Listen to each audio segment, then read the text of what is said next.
ఇబ్బందులు పడుతున్నారు అనేది చాలా హైలైట్ అవుతున్నటువంటి విషయం. అందులో ప్రజలు కూడా చాలామంది ఈ వేసవి ఎద్దడి దృష్ట్యా అప్పుడు వాలంటీర్ వ్యవస్థలో వాలంటీర్లకు ఉన్నటువంటి హక్కులను తీసేయడం వల్ల వాళ్ళని ఎలక్షన్ కమిషన్ వాళ్ళ దగ్గర ఉన్నటువంటి పనిముట్లన్నింటినీ కూడా స్వాధీనం చేయాలని చెప్తూ వాళ్ళ యొక్క పనుల నుండి వాళ్ళని విరమించినటువంటి పరిస్థితుల్లో ప్రభుత్వ కార్యక్రమాలకు సంబంధించి ఇప్పుడు అది సచివాలయ వ్యవస్థకు వచ్చింది. సచివాలయంలో ఉన్నటువంటి ఉద్యోగస్తులు ఈ పెన్షన్ల పంపిణీ అనేటువంటి కార్యక్రమాన్ని చేస్తున్నటువంటి పరిస్థితి. మరి వాలంటీర్లు చేసినట్టుగా ఎందుకు ఈ ఎవరైతే సచివాలయ ఉద్యోగులు పంపిణీ చేస్తున్నారో వాళ్ళు ఎందుకు ఈ రకంగా సచివాలయాల్లో కాకుండా ఇంటికెళ్ళి పంపిణీ చేయలేకపోతున్నారనేది ఒక ప్రశ్న. అండ్ రెండోది, ఒకవేళ ఈ ప్రభుత్వాధికారులే ఈ కార్యక్రమాన్ని చేయాలని తలంచుకున్నటువంటి ప్రభుత్వం ప్రతి ఇంటికి వెళ్ళి ఎందుకు ఈ కార్యక్రమాన్ని చేయలేకపోయింది అనే విషయాల గురించి మాట్లాడదాం. అట్లాగే ఇరువురి అధినేతలు కూడా, ముఖ్యంగా వైసీపీ అధినేత జగన్మోహన్ రెడ్డి, సీఎం జగన్మోహన్ రెడ్డి 31 మందిని చంపినటువంటి హంతకుడు చంద్రబాబు అని విమర్శించినటువంటి పరిస్థితి ఒక రకంగా మనం ఒక పక్కన చూస్తుంటే, మరోపక్క ప్రతిపక్ష నాయకుడు అలాగే టీడీపీ అధినేత చంద్రబాబు నాయుడు వైసీపీ డిఎన్ఏలోనే శవరాజకీయం ఉందని ఆయన కామెంట్స్ చేశారు. ఈ మొత్తం తతంగంలో అసలు ఎవరిది తప్పు? నిజంగానే నిమ్మగడ్డ రమేష్ ఆ లేఖ రాయడం వల్ల, మాజీ ఎస్ఈసి ఆ లేఖ రాయడం వల్ల ఈ విషయం వెలుగులోకి వచ్చి ఇది జరిగిందా, లేదా సుప్రీంకోర్టు ముందు నుంచే వాలంటీర్ వ్యవస్థని ఈ విధంగా తీసుకురావద్దు ఎన్నికల నియమావళి అమలైనప్పుడు అని అనేకసార్లు చెప్పిన సందర్భాలు ఉన్నాయా రాష్ట్రంలో అనే విషయాల గురించి మాట్లాడుతూ ఈరోజు మనతో పాటు డిబేట్లో పాల్గొనడానికి మోహన్ రెడ్డి గారు వైసీపీ నుంచి, అలాగే టీడీపీ నుంచి విద్యాసాగర్ రావు గారు మనకి అందుబాటులోకి ఉన్నారు. ఇక బాబు పాలూరి గారు మనకి జనసేన నుంచి అందుబాటులోకి వచ్చారు. ముగ్గురికి కూడా ధన్యవాదాలు అండ్ స్వాగతం వచ్చినందుకు. ముందుగా మోహన్ రెడ్డి గారు అధికార పార్టీలో ఉన్నారు, ప్రజలు ఇక్కట్లు పడుతున్నారు వాలంటీర్ వ్యవస్థ లేకపోవడం వల్ల. ఇప్పుడు పెన్షన్ల విషయంలో చాలా మంది వయోవృద్ధులు, చాలామంది పర్టికులర్గా చెప్పాలంటే చాలామంది అవస్థలు పాలైనటువంటి పరిస్థితి ఉంది, అనారోగ్య పాలైనటువంటి పరిస్థితి ఉంది.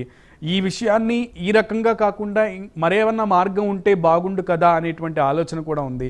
ఆ మార్గానికి అంటే వాలంటీర్ వ్యవస్థ ఏ రకంగా అయితే ఇంటికెళ్ళి పంపిణీ చేస్తుందో ఆ రకంగా ఇప్పుడు ప్రభుత్వాధికారులు ఎందుకు పంపిణీ చేయలేకపోతున్నారు అనేటువంటి ప్రశ్న కూడా తలెత్తుంది. దానికి కారణం, ఆ రెండింటికి సమాధానం. నమస్కారం అండి.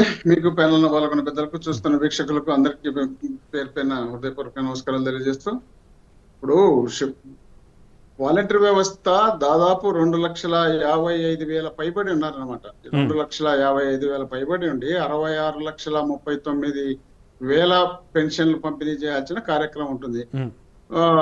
ప్రతి నెల 1వ తారీఖున వాళ్ళైతే సక్రమంగా తీసుకుపోయి ఇచ్చే పరిస్థితి ఉండేది. ఇప్పుడేం జరుగుతుందంటే, వీళ్ళు ఫిబ్రవరి 1వ తారీఖునే అచ్చెన్నాయుడు గారు ఎలక్షన్ కమిషన్ కు లెటర్ రాయడం జరిగింది. ఈ ఎలక్షన్ దీనివల్ల మాకు ఇబ్బంది జరుగుతుంది అని. తర్వాత ఈయన మార్చిలో ఒకసారి ఎవరు మన నిమ్మగడ్డ రమేష్ గారు మార్చిలో ఒకసారి రాసినారు. ఆ తర్వాత మార్చిలో 11వ తేదీ ఒకసారి, 25వ తేదీ 23, 25 2 సార్లు రాసినారు లెటర్లో. ఆ తర్వాత ఏం జరిగింది, దగ్గుపాటి పురంధేశ్వరి గారు లెటర్ రాయడం జరిగింది. ఆ తర్వాత ఏమి వీళ్ళు సుప్రీంకోర్టుకు వెళ్ళి సుప్రీంకోర్టుకు వెళ్ళి మంచి బాగా డబ్బులు తీసుకునే లాయర్లను, బాగా వాదించగలిగే లాయర్లను వెళ్ళి ఈ వాలంటీర్ వ్యవస్థ మీదనే వీళ్ళు దృష్టి పెట్టి బ్రహ్మాండంగానే వాదించే కార్యక్రమం చేపట్టి వాళ్ళను వాలంటీర్ వ్యవస్థను దేనికి ఎలక్షన్ కు వాడుకోవద్దు అనే అభిప్రాయాన్ని తీసుకొచ్చేదానికి ప్రయత్నం చేసినారు. సరే, మేము కూడా ఏమనుకున్నాం, వాలంటీర్ వ్యవస్థ అంటే అది స్వచ్ఛంద సేవా సంస్థ ఉన్నట్టు, ఒకవేళ వైసీపీ క్యాండిడేట్లు, వైసీపీ నాయకులు అనే ఆరోపణలు వీళ్ళు చేసుకుంటున్నారు కాబట్టి వీళ్ళకు మామూలుగానే ఇంతమంది వాళ్ళు పోలిట్ బ్యూరో మీటింగ్ లోనే తెలుగుదేశం పార్టీ నాయకులు సంబంధించి డిస్కషన్ జరిగినప్పుడు ఖచ్చితంగా ఈ వాలంటీర్ వ్యవస్థ ద్వారానే మన పార్టీ భవిష్యత్తులో రాకుండా పోతుంది, ఈ విధమైనటువంటి కార్యక్రమాలు జనం దగ్గరికి వెళ్ళి బాగా చేస్తున్నారు, ఈ విధంగా చేయడం వల్ల మనకు చాలా నష్టం జరుగుతుందని చర్చలు అయితే జరిగిన మాట మేము విన్న సందర్భాలు. అదే విధంగా ఇప్పుడు వాలంటీర్ వ్యవస్థ మళ్ళీ వాళ్ళు జనం దగ్గరికి వెళ్ళి ఈ విధంగా చేస్తే మాకు నష్టం జరుగుతుంది అనే ఆలోచన వాళ్ళు ఫస్ట్ నుండి పెట్టుకొని చేస్తున్నారు. కానీ మేమేమనుకున్నాం, వాలంటీర్ వ్యవస్థ ఖచ్చితంగా ఈ పెన్షన్ ఇచ్చే కార్యక్రమం చేస్తారు, సేవా కార్యక్రమాలు చేస్తారు. 2-3 నెలలు టైం పడితే ఆ ప్రజలకు అందించాల్సినటువంటి సేవలు ప్రతి రోజు 24 గంటలు ప్రజల దగ్గరికి వెళ్ళి వాళ్ళకు ఉన్నటువంటి సమస్యలు తెలుసుకొని వాళ్ళకు చేస్తున్నటువంటి కార్యక్రమాలను దాదాపు ఏ సమస్య వచ్చినా కూడా అక్కడికక్కడే పరిష్కరించడం కానీ, అక్కడ పరిష్కారం కాకపోతే 72 గంటల్లో వాటిని పరిష్కరించే కార్యక్రమం కానీ చాలా సీరియస్ గా వాలంటీర్ వ్యవస్థ నడుస్తుంది.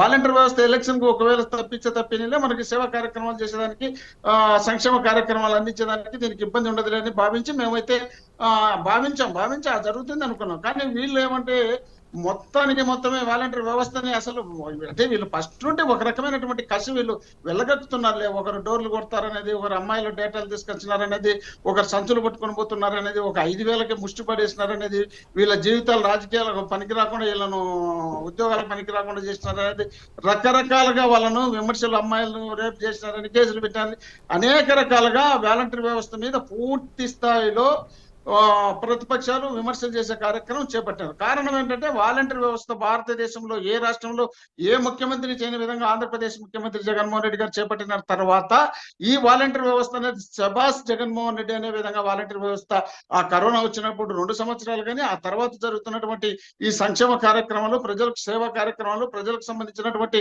ఎక్కడికక్కడ వాళ్ళకి అందించే కార్యక్రమాలు చేపట్టి బ్రహ్మాండంగా చేపడుతున్నప్పుడు వీళ్ళు తీసుకెళ్తే అన్ఎక్స్పెక్టెడ్ గా దీన్ని నిలబెట్టించే కార్యక్రమం చేసిన తర్వాత మండు టెండలు దాదాపు 42 డిగ్రీల ఉష్ణోగ్రత ఉన్న సందర్భంలో వీళ్ళని తీసుకొచ్చి ఒక్కసారి కాకపోతే 60, 70, 80 వయసు కలిగినటువంటి వ్యక్తులు వాళ్ళు పెన్షన్ తీసుకోవడానికి ఆ ప్రాంతాలకు వెళ్ళాలంటే, వయసులో బయటకు పోవాలంటే బాగా వయసులో ఉన్న వాళ్ళే బయటికి పోవాలంటే భయపడిపోయి పోలేకున్నారు. వాళ్ళకు పాపం 1వ తారీఖు ఇంటికాడికి తీసుకొచ్చి ఇచ్చే కార్యక్రమాన్ని ఈ విధంగా భంగం కల్పిస్తే మా పరిస్థితి ఏంటి అనేది ఒకటైతే, వాళ్ళు మళ్ళీ వస్తుందో రాదో అని ఆ పెన్షన్ కి అక్కడికి వెళ్లితే ఈ వేడికి తట్టుకోలేక చనిపోయినటువంటి సందర్భాలు 31 మంది చనిపోతే కారణం వాళ్ళే కదా.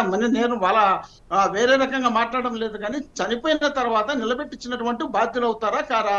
దాంట్లో తప్పేముంది? జగన్మోహన్ రెడ్డి గారు కరెక్ట్ గానే చెప్పారు, వీళ్ళు చేసినది తప్పే, వీళ్ళు చేసినది ఆ 31 మంది చావుకు వీళ్ళే కారణం కాబట్టి వాళ్ళ పాపము వాళ్ళ ఉసురు వీళ్ళకైతే ఖచ్చితంగా తగ్గుతుంది.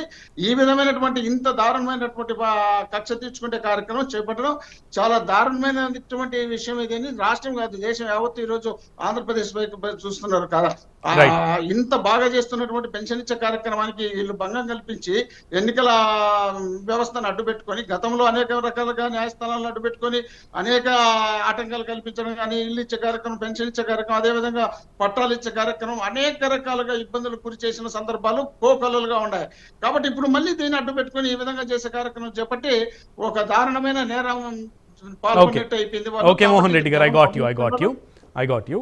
విద్యాసాగర్ గారు, ముఖ్యంగా మోహన్ రెడ్డి గారు చెప్పిన దాంట్లోనూ అలాగే రాష్ట్ర ప్రజల్లో ఇంతమంది ఒక వర్గం ప్రజలు అనుకుంటున్నటువంటి విషయాన్ని మీ ముందు పెట్టే ప్రయత్నం చేస్తాను.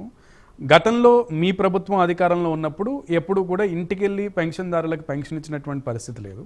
ఇప్పుడు ప్రభుత్వం ఆ విధానాన్ని ఇస్తుంటే చంద్రబాబు నాయుడు గారి పార్టీ, చంద్రబాబు నాయుడు గారు ఈ విధానాన్ని ముందు నుంచి కూడా వాలంటీర్లను విమర్శిస్తూ వచ్చారు. ఆ విమర్శలు ఇప్పుడు బాహాటంగా విమర్శించలేరు కాబట్టి నిమ్మగడ్డ రమేష్ని పక్కన పెట్టుకుని, లేదంటే అడ్డుగా పెట్టుకుని నిమ్మగడ్డ రమేష్ ద్వారా ఈ ప్రయోగం చేశారు. ఇలా వాలంటీర్ వ్యవస్థ మీద తనకున్నటువంటి అక్కస్ని వెళ్ళగక్కారు అనేది కూడా ఒక వాదన నడుస్తోంది. ఒకటి. రెండోది, టీడీపీ పార్టీ కానీ లేదంటే మీ కూటమి కానీ ఈ విషయంలో వైసీపీ పార్టీకి నెత్తి మీద పాలు పోశారనేటువంటి వాదన కూడా ఒకటి వినపడుతోంది. ఈ రెండింటికి మీ సమాధానం ఈ ఉదంతం వల్ల? అట్లాగే మీకు మిత్రులందరికీ కూడా నా గుడ్ ఈవినింగ్. అసలు వాలంటీర్ ఏ డిపార్ట్మెంట్ కిందకి వస్తారండి ఫండమెంటల్ గా? Which department they will comes under? Supreme court కూడా చాలా సార్లు ఈ ప్రశ్న అడిగినట్టుంది. ఏ డిపార్ట్మెంట్ వాళ్ళు అసలు?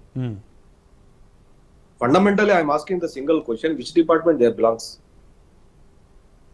ఒకటి. రెండోది, 3 సంవత్సరాలు దాటితేనే స్థానికంగా ఉండేటువంటి ప్రభుత్వ ఉద్యోగులు, ఎంఆర్ఓలు, ఎండిఓలు, ఎస్ఐలు, సిఐలు, డిఎస్పీలు, కలెక్టర్లు, ఐఏఎస్లు, ఐపీఎస్లు ఉండకూడదు. ట్రాన్స్ఫర్ చేస్తారు. ఎలక్షన్స్ అప్పుడు ఖచ్చితంగా లాంగ్ స్టాండింగ్ పెట్టుకొని వీళ్ళు ఉండకూడదు అనేసి ఒక ఎలక్షన్ కోడ్ ఆఫ్ కండక్ట్ దాని మీద నిన్నగాక మొన్న ఇవాళ కూడా జరిగినాయి ట్రాన్స్ఫర్స్ కలెక్టర్లకు సంబంధించి. నాట్ ఓన్లీ ఈ రోజు కాదు, అది ఎలక్షన్ కోడ్ ఆఫ్ కండక్ట్ లో ఉన్నటువంటి సిస్టమ్. 3 సంవత్సరాల కంటే ఒక వ్యక్తి ప్రజలతో మమేకం అయ్యే వ్యక్తి, ప్రజలకు సర్వీస్ చేసే వ్యక్తి, ప్రజలతో దగ్గరుండే మనిషి, అది ప్రభుత్వ ఈ వాలంటీర్ వ్యవస్థ గురించి తర్వాత మాట్లాడతారు. వీళ్ళు పబ్లిక్ సర్వీస్ కమిషన్స్ గ్రూప్స్ రాసినటువంటి వాళ్ళు, పాస్ అయిన వాళ్ళు, ప్రభుత్వం దగ్గర ఉద్యోగం చేస్తున్నట్టు లీగల్ గా, నాట్ ఇల్లీగల్, లీగల్ గా ఉద్యోగం చేసే వాళ్ళకి ట్రాన్స్ఫర్లు ఉన్నాయి. వాలంటీర్లు ఏ పరిస్థితుల్లో 5 ఏళ్ళైనా 10 ఏళ్ళైనా అక్కడే ఉండడానికి, తీసేయడానికి వాళ్ళకు ఉన్నటువంటి రైట్ ఏంది? ప్రభుత్వ ఉద్యోగం లేని వెసులుబాటు వీళ్ళకుంటుందా? చట్టంలో వీళ్ళకి ప్రత్యేక హక్కులు కల్పించారా? లేకపోతే పర్మనెంట్ గా వీళ్ళే ఉండాలని చెప్పేసి ఏమైనా ఏం మాట్లాడతారండి? ఐఏఎస్లు లేని వెసులుబాటు వాలంటీర్కి ఎందుకు ఉంటుంది? రైట్. ప్రతి 5 సంవత్సరాలకు ఒకసారి ముఖ్యమంత్రి మారుతాడు కదా, ప్రతి 5 సంవత్సరాలకు ఒకసారి ఎమ్మెల్యేలు మారుతారు కదా, ప్రతి ఎమ్మెల్యేలకు 5 సంవత్సరాలకు ఒకసారి మంత్రులు మారుతారు కదా, స్థానచలనం జరుగుతుంది కదా, ఓటర్లు గెలుపులు, ప్రభుత్వాలు రావటాలు పోవటాలు. ఇంత డెమోక్రసీలో ఇంత కేటగారికల్ గా, ఇంత సిస్టమైజ్డ్ గా ఏదైతే ఉందో, లేదు లేదు లేదు మేము వాలంటీర్లు ఉండాలి, వాలంటీర్లు. హైకోర్టులో పిటిషన్ వేశారు గుంటూరు వాళ్ళు. హైకోర్టు ఏం చెప్పింది? తీసిపడే, నువ్వు ఫస్ట్ నోరు మూసుకొని నువ్వు పిటిషన్ విత్డ్రా చేసుకుంటావా లేకపోతే నీ మీద ఫైన్ ఏమంటావా? హైకోర్టు తీవ్రమైన వ్యాఖ్య చేసింది. భారతదేశంలో ఎక్కడా లేదు, నువ్వెందుకు వచ్చావు ఇక్కడ అని. భారతదేశంలో ఎక్కడా వర్క్ ఏమైనా ఆగిపోయిందా? వర్క్ ఏమన్నా పెన్షన్లు వేరే రాష్ట్రాలు ఇవ్వటం లేదా? అంటే అక్కడ ప్రభుత్వాలు ప్రత్యేకంగా వాళ్ళ ప్రభుత్వ మార్గాల ద్వారా, ప్రభుత్వ అధికారుల ద్వారా ఇప్పించుకుంటున్నాయి. అంతే తప్ప వీళ్ళు సిస్టమ్ ప్రైవేట్ సైన్యం లాగా పెట్టుకొని, వాలంటీర్ సిస్టమ్ లేకపోతే మొత్తం అంతా కాలిపోయింది, బూడిదైపోయింది ప్రపంచం అంతా అన్నట్టు అంత భూతత్వంలో పెట్టి చూపిస్తున్నారు. ఎస్సీ మీకు ఆర్డర్ ఇచ్చింది. నేను మళ్ళీ చెప్తాను, నిన్న ఈరోజు election commission of India monitoring చేస్తుంది, అది కూడా స్టేట్మెంట్ చేసింది. స్టేట్మెంట్ ఇచ్చింది, మేము ఎలక్షన్ ఈ పెన్షన్లు ఎట్లా అందుతున్నాయి అన్న దాని మీద, మా గైడ్ లైన్స్ ప్రకారం అందుతున్నాయా లేదా అన్న దాని మీద మేము మానిటర్ చేస్తున్నాం, వీళ్ళు రెస్పాండింగ్ లేటర్ అని చెప్పేసి ఈరోజు కూడా స్టేట్మెంట్ ఇచ్చింది. మీ ఇష్ట ప్రకారం డ్రామాలు ఆడుకుంటా కొంతమందిని మంచాల్లో పెట్టుకొని, మీకు కావాల్సిన బూత్ మీడియాని అడ్డం పెట్టుకొని వీడియో తీసి, ఆ వీడియోని మొత్తం అంత ప్రచారం చేసి వృద్ధులు చనిపోయారని మాట్లాడతారా? వృద్ధులు చనిపోయారని మాట్లాడతారా? మీకు చేతనైతే వాలంటీర్ వ్యవస్థ లేనప్పుడు 6 లక్షల మంది ప్రభుత్వ ఉద్యోగులు ఉన్నారు, వాళ్ళు కాకుండా ఆశా వర్కర్లు ఉన్నారు, అంగన్వాడీ వర్కర్లు ఉన్నారు. వీళ్ళందరి దగ్గర నీకు డేటా ఇస్తే ఒక్కొక్కరు 10 గంటలకు సప్లై చేయాల్సి వస్తుంది, 11 గంటలకి లేవు హౌసెస్ కి. ఉదయం నుంచి కరెక్ట్ గా మొదలు పెడితే మధ్యాహ్నం 11 గంటలకు క్లోజ్ చేయొచ్చు, లేదా 10 గంటలకు క్లోజ్ చేసేది 11 మందికి ఒక్కొక్కరికి ఇస్తే. మోహన్ రెడ్డి గారు నేను అదే ప్రశ్న అడిగాను. ఒకటి. రెండోది, వీళ్ళకి టికెట్లు అమ్మే దగ్గర రెవెన్యూ ఆఫీసర్లు, ఎంఆర్ఓలను సినిమా హాల్ దగ్గర పెట్టినటువంటి వీళ్ళు, కరోనాలో మందు అమ్మితే టీచర్లను కాపలా పెట్టేటువంటి వీళ్ళు మాట్లాడతారు వాలంటీర్ గురించో లేకపోతే కరోనాలో సేవల గురించి. కరోనాలో దేశమంతా కరోనా సేవలు ఏమన్నా వాలంటీర్లు అందజేశారా? పక్క రాష్ట్రాలలో ప్రభుత్వ ఉద్యోగులు చేయలే? ప్రభుత్వంలో నేను ఫస్ట్ ఫండమెంటల్ క్వశ్చన్ అడిగాను, ఏ డిపార్ట్మెంట్ కిందకు వస్తారు వాలంటీర్లు? అసలు డిపార్ట్మెంట్ లో ఉన్నటోళ్ళే ట్రాన్స్ఫర్లు 3 ఏళ్ళు పైబడి ఒక చోట ఉండకూడదు అనుకుంటే వీళ్ళు అగైనిస్ట్ రూల్, అగైనిస్ట్ రోస్టర్, వీళ్ళు చేసేది కాకుండా మళ్ళీ ఆ నెపాన్ని తీసుకొచ్చి చంద్రబాబు నాయుడు గారి మీద పెడతారా? నిమ్మగడ్డ రమేష్ మీద క్యారెక్టర్ మీద అసాసినేషన్ చేసినప్పుడు ఏమైంది బుద్ధి? కులాన్ని అడ్డం పెట్టుకుని చెప్పినప్పుడు ఏమైంది ఆ బుద్ధి? ఎవరినో పక్కన రాష్ట్రంలో ముస్లింలో ఉన్న పట్టుకొని 65 ఏళ్లను ఆ ప్లేస్ రీప్లేస్ చేయాలంటే హైకోర్టు దేంతో కొట్టింది మిమ్మల్ని? అక్కడ కాదని చెప్పి సుప్రీంకోర్టుకు పోతే సుప్రీంకోర్టు దేంతో కొట్టింది ఈ ప్రభుత్వాన్ని? చెప్పండి, దేంతో కొట్టింది? అంటే దాన్ని అడ్డం పెట్టుకొని దీన్ని అడ్డం పెట్టుకొని, అంటే దేని అడ్డం పెట్టుకొని జగన్మోహన్ రెడ్డి గారు కోర్టుకు హాజరు కావటం లేదు గత 5 సంవత్సరాలుగా? అదే చట్టాన్ని అడ్డం పెట్టుకొని కదా. ఏ చట్టం అడ్డం పెట్టుకుని అవినాష్ రెడ్డి గారు బెయిల్ మీద బయట ఉన్నారు? అదే చట్టాన్ని అదే కోర్టును ఉపయోగించు కదా. అంటే మీకైతే చట్టము ఫేవర్ గా పనిచేస్తే చట్టం బ్రహ్మాండంగా పనిచేసినట్టు, మీకు అగైనెస్ట్ గా మీరు తీసుకున్న నిర్ణయాలకు అగైనెస్ట్ గా రూల్ వస్తే మాత్రం మీకు ఆ చట్టం అడ్డం పెట్టుకున్నట్ట. ఎవరెవరు అడ్డం పెట్టుకుంటున్నారు? అంటే ఎలక్షన్ కమిషన్ ఆఫ్ ఇండియా ఏమన్నా పిచ్చిదా, గుడ్డిదా? మీరు ఏదో పనిమాలు సిస్టమ్ తీసుకొని వస్తే ఆ సిస్టమ్ కి సపోర్ట్ చేయకపోతే ఓకే. విద్యాసాగర్ గారు, I got you. No. Coming to Babu Paluri garu, Janasena పార్టీకి సంబంధించి జనసేన అధ్యక్షులు కూడా ఈ విషయంలో ఒక కామెంట్ అయితే చేశారు. ఇంటికెళ్ళి ఇవ్వడానికి వచ్చినటువంటి ఇబ్బంది ఏంటి? ఇంటికెళ్ళి పంపిణీ చేయొచ్చు కదా, అదే అధికార యంత్రాంగం అనేది చేశారు. అసలు మీరు వాలంటీర్ వ్యవస్థకు సంబంధించి ఇప్పుడు మోహన్ రెడ్డి గారు చెప్పినటువంటి విషయాల్లో కూడా ఒక్క మాటతో చెప్తాను నేను. విద్యాసాగర్ చెప్తాను. వాలంటీర్ పెన్షన్ల గురించే మాట్లాడుతున్నారు కదా, ఇంతవరకు జీతాలు ఎంతమందికి పడ్డాయి, ఇంతమందికి పెన్షన్లు ఎంతమంది రిలీజ్ చేశారు? Let them speak. ఎంత పర్సెంటేజ్ మీరు పెన్షన్లకు ఇచ్చారు, పెన్షన్లు ఇచ్చారు వాళ్ళకి? లీగలైజ్డ్ గా రావాల్సినటువంటి ప్రభుత్వ రిటైర్డ్ ప్రభుత్వ ఉద్యోగులకి లీగల్ గా రావాల్సిన ప్రభుత్వ జీతాలు ఎంతమందికి పడ్డాయి ఈ రోజుకి?